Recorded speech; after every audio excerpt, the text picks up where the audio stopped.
Сәлем, достар, сіздер ағылшын тілінде таңғалуды білесіздер ме? Егер білмесеңіздер, жайғасып отырып тыңдаймыз. Жоғалтып алмас үшін тіркеліп алыңыздар. Ендеше кеттік. Біріншісі вау.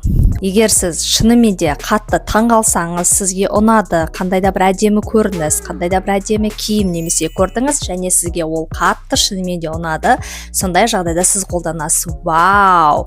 For example, wow, this is beautiful, wow, that's amazing деген сияқты. Келесі ол бізде really. Егер қандай да бір жағдайға сіз сенімсіз болсаңыз, және ол сізге күдік тудыратын жағдайда сіздер қолданасыздар really.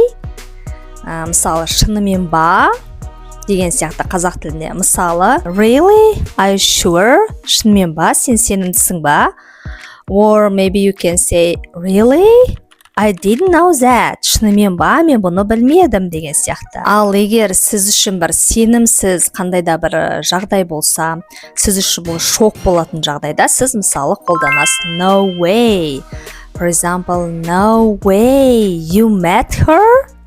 Мүмкін емес, сен оны кездестірдің бе? Or you can say, no way, I can't believe it. Мүмкін емес, мен бұған сене алар емеспін. Достар, біліп жүріңіздер. Жоғалтып алмасын, тіркелуді ұмытпаңыздар.